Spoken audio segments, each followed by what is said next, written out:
예레미야 1장 13절에서 19절까지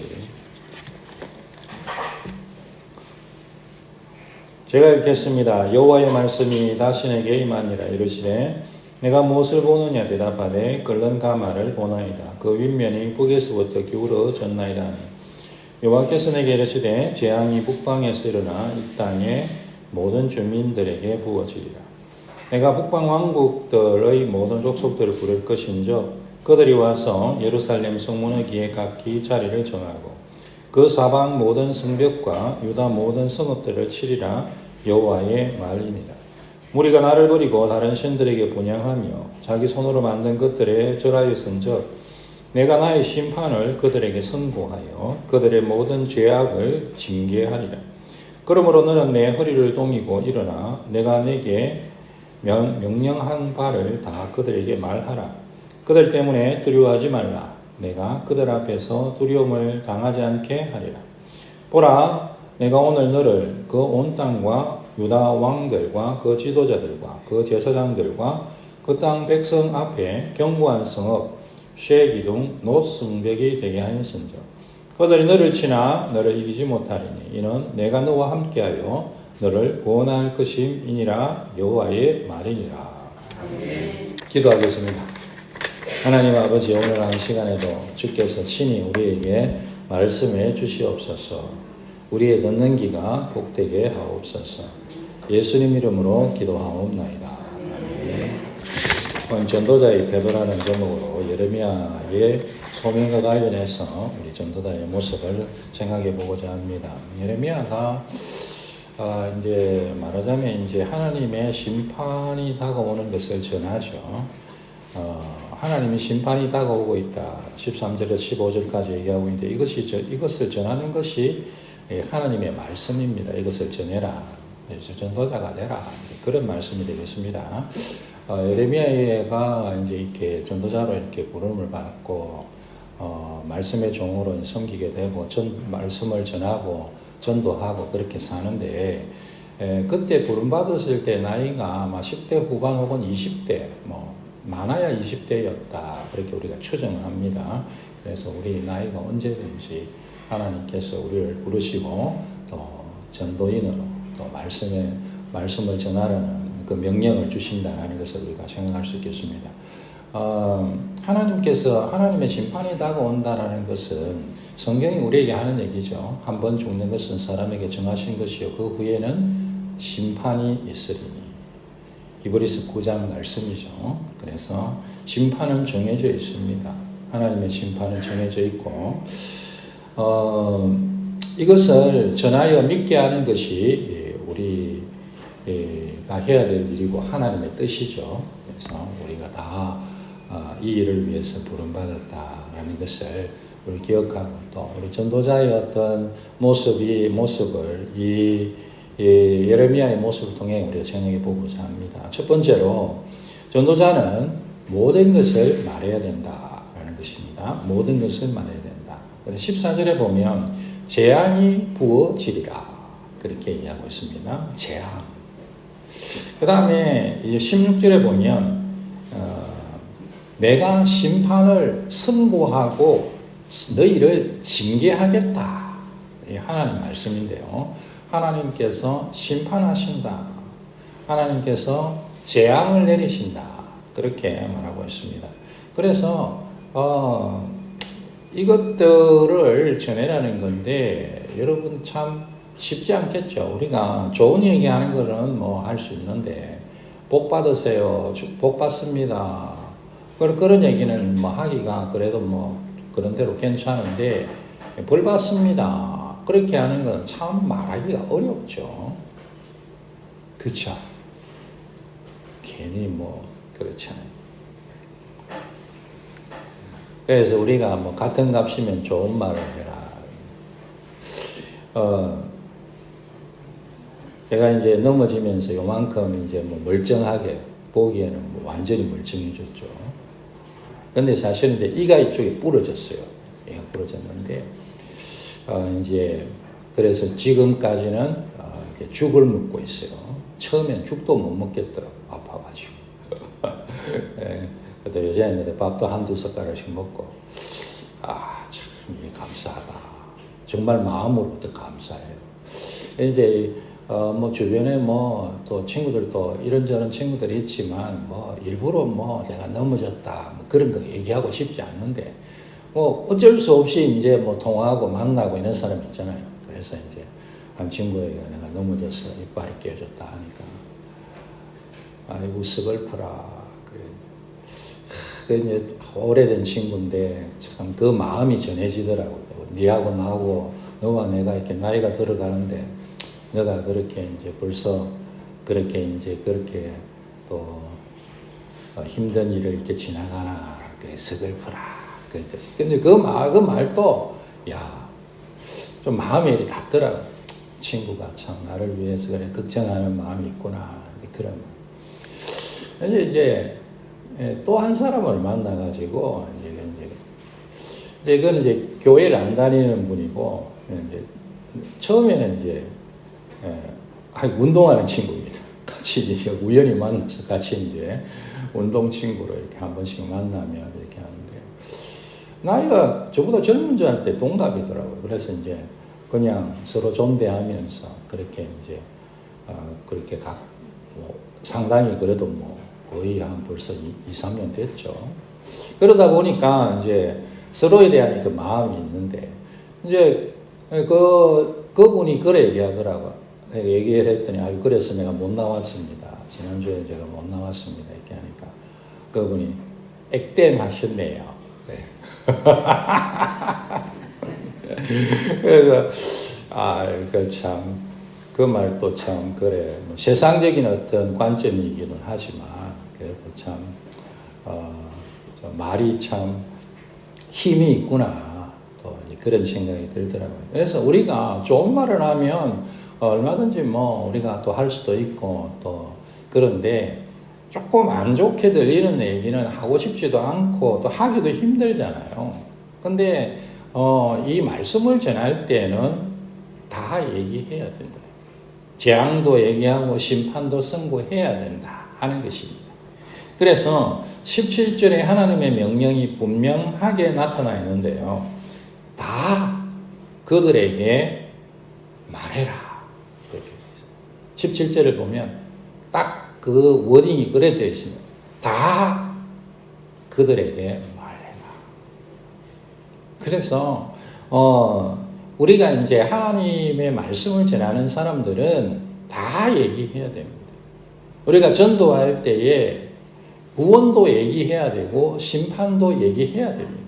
물론 뭐 상황에 따라서 우리가 주로 이제 긍정적인 측면으로 얘기하고 접근하기 위해서 그렇게 하는 것이긴 합니다만은 그러나 또 하나님의 뜻 안에서 복음 전할 기회가 주어진다면 당연히 구원도 얘기하고 당연히 심판도 얘기해야 된다라는 거죠. 하나님께서 분명하게 얘기하고 있기 때문에 당연히 복을 얘기하죠. 그러나 당연히 또한 저주도 얘기해야 된다는 것입니다. 구원을 얘기해야 되고 또 심판을 얘기해야 된다. 생명을 얘기해야 되고 영원한 멸망을 얘기해야 됩니다. 그것이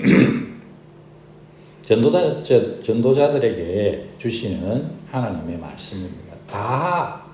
너는 다 그들에게 말해라. 하나님께서 하시는 말씀. 우리에게 하시는 말씀으로 우리가 붙들어야 되겠습니다. 그럼 다 말하신 여러분 되시기 바랍니다. 다 말하십시오. 전도자는 다 말하는 거예요. 상황이 어떻든지, 어떤 사람이든지, 어떤 형편이든지 다 얘기하는 거예요. 여로보암이라는 왕이 있었습니다. 이제 원래 솔로몬까지는 이제 통일왕국으로 이스라엘이 한 나라였습니다. 그런데 솔로몬을 지나면서 다음 때 우리나라처럼 남북으로 나눠집니다. 근데 이제 남쪽은 유다라고 북쪽은 이스라엘이라고 했는데 그 이제 남쪽에는 르호보암 솔로몬의 아들이 어떤 르호보암이 왕이 되고요. 북쪽은 10개 지파 훨씬 더 힘이 세죠. 사실은 그 당시에는 10개 지파에는 여로보암 한번 이제 솔로몬 하나님의 신탁이 있어서 이제 솔로몬이 이제 없애려고 하니까 도망을 갔다가 돌아왔는데 여로보암이 그러고는 이제 로보암과 이제 싸우는 그런 이제 왕과 왕의 싸움을 하는 그와 같은 권세자죠. 그리고 실제로 이 북쪽 열 지파들이 로보암이 보낸 일꾼의 감독자, 그러니까 뭐 말하자면 엄청난 우리나라 같으면 정부의 고위 관료죠. 고위 관료를 돌로 쳐서 죽여버립니다. 우리는 당신 말을 듣지 않겠어요. 이렇게 하면서 이제 북쪽이 반역하게 되는데, 그러고 난 다음에 이 여로보암이 남쪽에 성전이 있으니까 사람들이 성전 찾아가면 다 우리나라 없어지는 거 아니야, 이렇게 하면서 자기들이 성전을 대체할 것을 세우게 되는데, 그게 베델에, 단과 베델 두 군데인데 위쪽 아래쪽 이런데요. 베델은 아래쪽입니다. 아래쪽이고 이제 아래쪽으로 이제 예루살렘으로 내려가는 사람들은 이제 베델이 또 중요한 장소잖아요. 또 이름적으로는 야곱이 하나님의 집 꿈꾸면서 베델, 하나님의 집이라고 지어 그런 곳이죠. 유서가 있는 곳이고, 그런 중요한 곳이고. 그런데 그 곳에다가 금송아지 우상을 세웁니다. 아니 금송아지는 애굽에서도 이제 신이었고, 이스라엘 사람들이 광야에서 여호와라고 또 금송아지를 만들고, 어떤 안 좋은 그런 전통이 계속 이어져 가는 거죠. 그렇게 해서 베델에 이제 금송아지 우상을 세우는데, 그러니까 하나님께서 이제 남쪽 유다에서 선지자를 보냅니다. 선지자를 보내는데, 선지자를 보내서 그 베델의 단이 다 요시야라는 사람이 나와서 다 무너뜨리고 파멸하고 재뿌리고 그렇게 할 거야, 그런 말을 전하라는 거예요. 그런 말을 전하라는데, 여러분, 그 무시무시한 왕이 자기 왕하고 싸우고 왕이 보낸 고위 관료를 죽인 그런 사람인데, 그 사람한테 가서 당신 단이 하는 게 잘못되었고 단은 망하고, 이런 얘기를 여러분 하기가 어렵겠죠. 그런데 가서 이제 하나님 말씀하니까 순종해서 합니다. 했을 때에 하니까 여로보암이 당연히 화가 나서 손을 탁 뻗으면서 저놈을 잡아라! 그렇게 했지. 그렇게 했는데 여러분, 저놈을 잡아라! 이렇게 하는데 손이 탁 굳어버려. 손이 굳어버려. 팔이 굳어버려. 하나님께서 하나님의 말씀을 순종해서 그렇게 하나님의 말씀을 선포하면 하나님께서 지켜주신다, 그런 말씀이 되겠습니다. 이제 신약에 보면 베드로가 이제 설교를 하는데, 베드로가 예루살렘 사람들에게 이제 성령 충만하고, 이제 오순절 성령이 오셨을 때에 성령 충만하고, 이제 그게 이제 사도행전 2장이잖아요. 사도행전 2장에 저 성경을 조금 읽으신 분들은 다 그 사도행전 2장에 오순절 성령 강림인 거 아시잖아요. 모르셔도 상관없습니다. 이제 오순절 성령 강림, 예수님이 이제 성천하시고 십자가에 죽으시고 부활하시고 40일 계시다가 하늘을 성천하시고, 그 다음에 성령님께서 강림하시는 것을 사도행전 2장에 기록되어 있습니다. 그래서 이제 성령님께서 강림하시고 베드로가 설교를 하는데요. 그 베드로의 설교 내용이 뭐냐 하면은, 너희가 예수님을 십자가에 못 박아 죽였다. 너희가 살인자들이다. 그렇게 얘기하는데요. 이 말을 들었을 때에 그들의 마음이 찔렸다. 그렇게 하면서 회개하는 거죠. 우리가 어찌할꼬, 2장 41절에 그렇게 얘기하고 있습니다. 우리가 어찌할꼬, 그러면서 3,000명이 세례를 받습니다.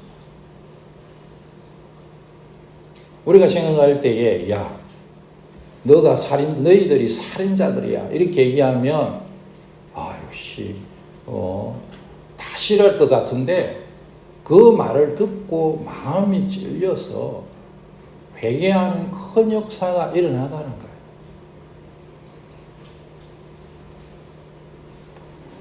어려운 말이라도, 하기 싫은 말이라도 하나님의 말씀이면 우리가 다 전해야 되는 거예요. 하나님이 하시는 거예요. 그 비슷한 경우가 또 사도행전에 나오는데요. 이 스데반이라는 7 집사 중에 한 사람인데 이분이 이제 설교를 하는데 이분 설교도 마찬가지입니다. 이분 설교도 사도행전 7장 52절에 너희는 그 의인을 잡아준 자요 살인자들이다. 그 의인이 예수님이래요. 너희가 예수님을 잡아준 살인자, 잡아 죽인 살인자들이다. 그렇게 설교를 합니다. 그런데 이때는 이 사람들이 마음이 찔리는데 회개를 하는 게 아니고 다른 반응을 보여요. 귀를 막습니다. 귀를 막으면서 그에게 소리를 지르며 그에게 달려듭니다. 사람들이 너희가 살인자다 이 소리를 했을 때에 이번에는 이 사람들이 귀를 막고 소리를 지르면서 스데반에게 달려들어서 스데반을 돌로 쳐서 죽입니다. 무슨 말이든지 다 해라 해서 하나님 시켜서 하는데 그러면 이런 건 어떻게 되는 겁니까? 이거는 막 그냥 어떻게 됩니까? 그렇게 우리가 생각할 수 있는데요. 이때의 이 사건도요. 하나님께서 열매를 주십니다. 무슨 얘기냐면 이때 스데반을 죽이는데 증인으로 썼던 사람이 바로 사울이라는 사람인데 그 사람이 우리가 아는 사도 바울이거든요. 7장에서 그런 일이 있고 8장이 지나고 9장에 사울의 회개 사건이 기록되어 있습니다. 그리고 그 다음에 계속해서 사도행전의 주요 인물로서 이 바울이 나타나는 거 아니십니까? 그래서 바울은 세상의 역사에서는 기독교에서 두 번째 넘버 2죠. 세상 역사적인 관점에서는 예수님 다음에 바울. 물론 천주교 로마교에서는 베드로가 두 번째를 하겠지만 역사적인 관점에서는 바울이죠. 바울이 성경을 13권이나 기록했잖아요. 신약 성경. 그리고 수많은 교회들을 세우고 복음을 전하고 그렇게 해요. 하나님께서 전하라고 전하면 그 결과가 어떻게 되든 하나님께서 열매 맺게 하시는 거예요. 우리는 다 말하면 됩니다. 순종하면. 누구에게든지 어떤 상황이든지 결과가 보이든 보이지 않든지 때를 얻든지 못 얻든지 우리는 다 말하면 됩니다.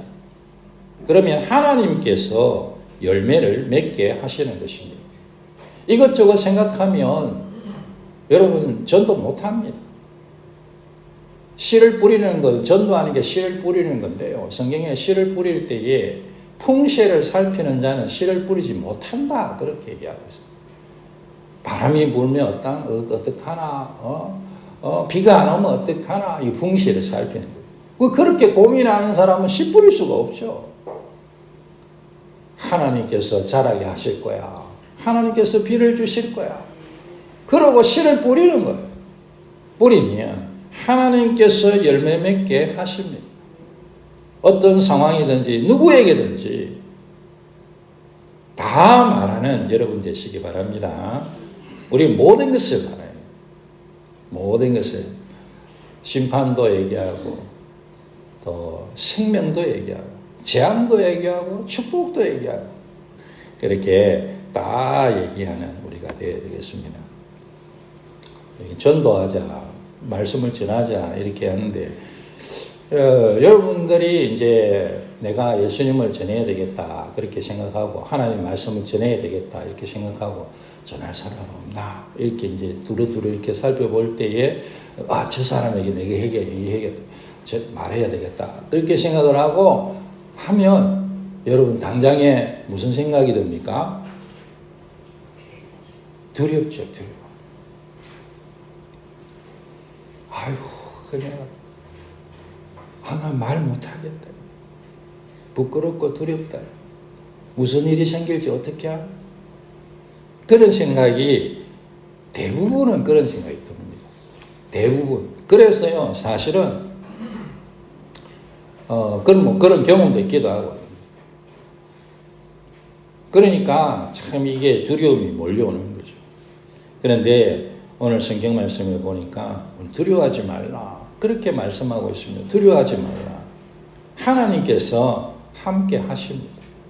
우리가 주님 말씀 붙들고 다 말하는 삶을 살면 하나님께서 함께 하십니다. 17절 후반절에 보면 내가 두려움을 당하지 않게 하리라. 그렇게 하나님께서 이 예레미야에게 그렇게 말씀하신 내가 두려움을 당하지 않게 하리라. 그렇게 하나님께서 해주신다. 그렇게 말씀하고 있습니다. 19절에 보면 원수가 너를 이기지 못할 것이다. 그들이 너를 치나, 그렇게 그들이 너를 치나. 복음을 지나면 복음의 대적자들이 있고 그래서 공격하는 이들이 있다는 거죠. 세상은 공격한다라는 거죠. 공격할 수 예수님을 공격했으니까 우리도 공격하죠. 선지자들을 공격했으니까 우리들도 공격하죠. 그러나 원수가 너희를 이기지 못하게 하겠다. 그러면서 18절에 보면 하나님께서 예레미야에게 주시는 약속인데요. 견고한 성읍, 쇠 기둥, 노성벽이 되게 하겠다. 하나님께서 세상의 공격에 대하여서 세상에 친다는 공격이죠. 저 성을 쳐라. 공격, 세상의 공격에 대해서 견고한 성읍이 되게 하겠다. 견고한 성은 부술 수 없잖아요. 쇠기둥, 우리가 요즘 쇠기둥은 얼마든지 쇠기둥이지만, 고대 시절에 이 쇠기둥이라는 것은 엄청난 가격을 갖고 있고, 절대로 부술 수 없는 게 쇠기둥이죠. 다음 표현은 더 웃깁니다. 노성벽이죠. 노성벽. 노를 가지고 성벽을 만드는 거예요. 노를 가지고. 그래서 보통 흙을 만들고 돌로 만들고 그렇게 성벽을 만드는데 나는 너희에게 노성벽이 되겠다. 절대로 원수가 너를 해하지 못하게 내가 지켜주겠다. 그렇게 주님이 말씀하고 있습니다. 하나님께서 우리를 견고한 성읍이 되게 하시고 높기둥이 되게 하시고 쇠 기둥이 되게 하시고 노성벽이 되게 하실 것이다. 그렇게 약속의 말씀을 주고 계십니다. 여러분, 내가 하나님 말씀을 전도를 하려고 할 때에 두려움이 오죠. 두려워하지 마시기 바랍니다. 왜냐하면 하나님이 우리에게 은혜를 베풀어 주십니다. 우리가 노성벽 같게 하실 것입니다. 우리의 마음을 담대하게 해주십니다. 그러면서 19절에 보면 임마누엘의 약속을 주십니다. 하나님이 우리와 함께 하신다라는 거죠. 내가 너와 함께 하여 너를 구원할 것이다. 내가 너와 함께 할 것이다. 하나님께서 우리와 함께 계신다. 내가 너와 함께 할 것이다. 임마누엘의 약속이죠. 하나님께서 우리가 하나님의 말씀을 전하면 함께 계실 것이라고 약속하고 있습니다. 하나님이 우리와 함께 하시면 누가 우리를 대적하겠습니까? 하나님이 우리와 함께 계시면 누가 우리를 이기겠습니까? 하나님께서는 가장 크신 분입니다. 하나님께서는 가장 강하신 분이신 줄 믿습니다. 하나님께서 나와 함께 하신다. 예수님께서도요, 제자들을 부르셔서 교회인 우리들에게 명령하고 있는 지상명령. 제가 자주 한번 말씀드리잖아요. 마태복음 28장 18절에서 20절까지 말씀이에요. 주님께서 복음의 일꾼들에게 함께 하신다. 그렇게 말씀하시는, 주님이 말씀하시면서 내가 항상 함께 있으리라.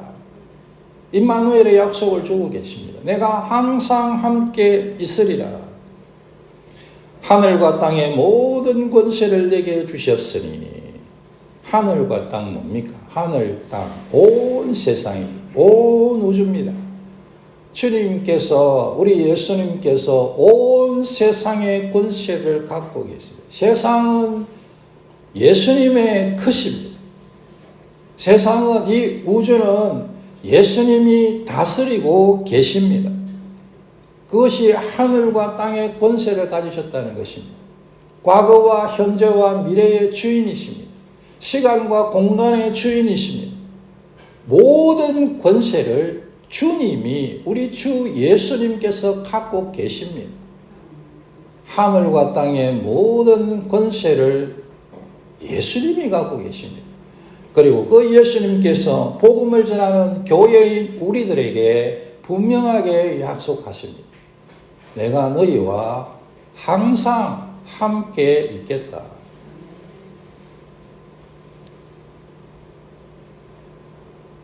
두려워하지 마십시오. 주님 함께 하십니다. 담대하십시오. 주님 함께 하십니다. 용기를 내십시오. 복음을 전하면 주님이 우리와 함께 하십니다. 다 말하시는 여러분 되시기 바랍니다. 우리는 전도자들입니다. 예수님 믿는 우리는 예수님의 증인입니다. 전해야 될 책임이 있습니다. 왜 그렇습니까? 왜 그러냐고요? 우리 왜 전해야 돼요?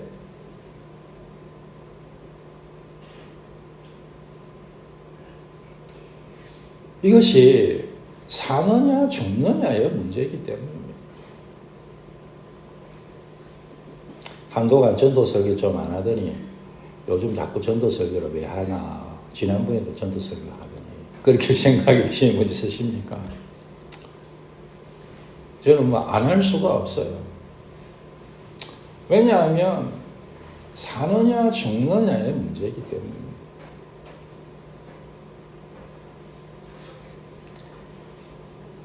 사람들, 현대의 사람들이 제가 알고 있습니다. 듣기 싫은 소리 중에 하나가 마귀에 대한 설교. 제가 생각할 때는 한 2, 3위 정도 될 것 같아요. 전도에 대한 설교. 또 전도해라는 소리 듣기 싫어요. 제가 알고 있습니다. 자기도 교회 나오기 싫은데 무슨 전도를 듣고 싶지 않죠. 그런데 저는 전해야 될 책임이 있습니다. 왜냐하면 죽고 사는 문제이기 때문입니다.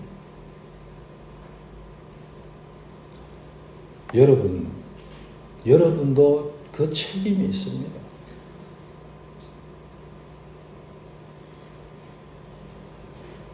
나는 사는데 너는 죽으라. 이게 가능한가요, 여러분?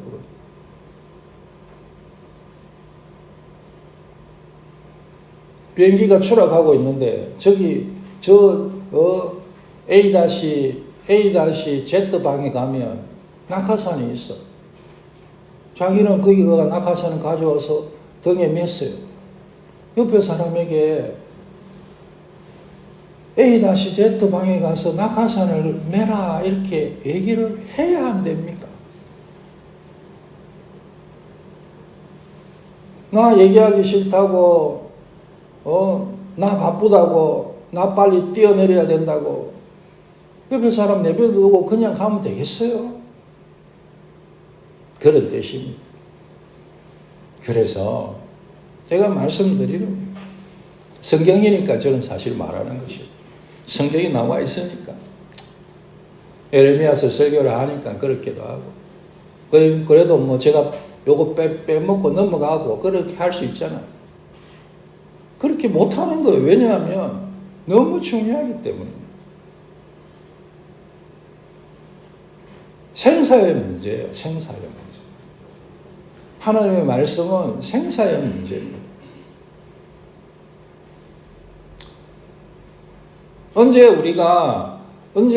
언제까지 우리에게 이 기회가 주어져 있을지 몰라요, 여러분. 언제까지 우리가 이 땅에 살아 있을지 모른다고요. 주님께서 오라 하시면 가야죠. 누가 나 안 가요 하겠어요.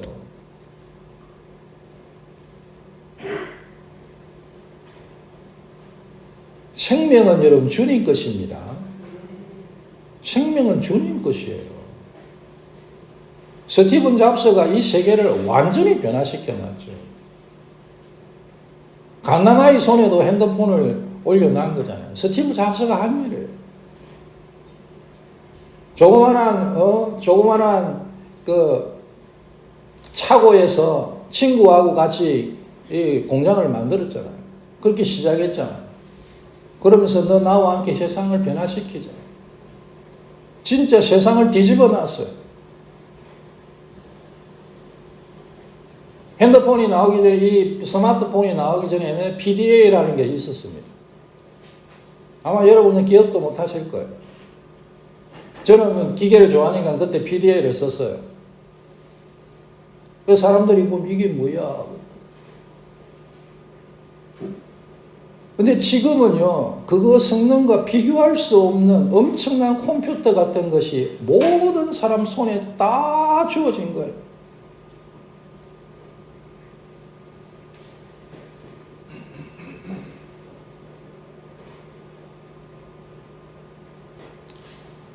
스티브 잡스가 죽기 전에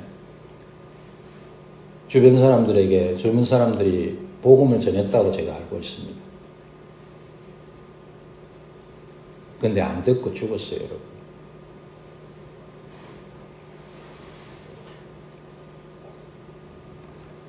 스티브 잡스도 하나님 오라면 가져가야 돼요. 온 세계를 뒤집어 놓는 사람도 하나님 오라면 그 젊은 나이에 가는 거예요.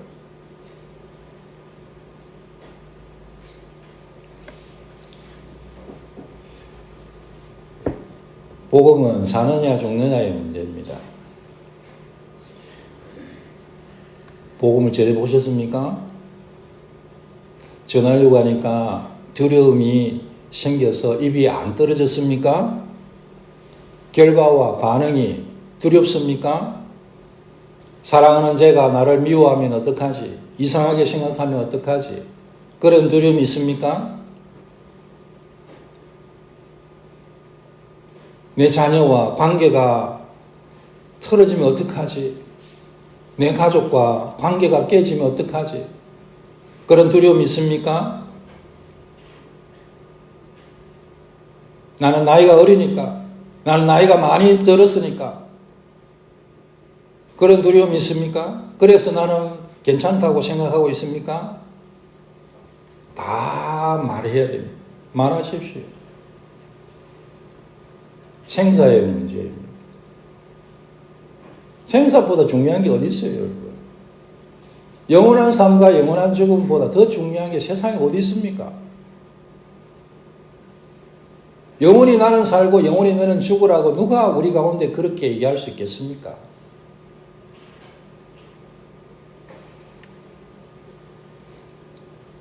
전도자들이 되시기 바랍니다. 전도자들이 되십시다. 주님, 우리 전도자들 다 부르셨습니다. 전도자는 우리는 말해야 합니다. 말해야 돼요. 말하면 있고 말 안 하면 없어요.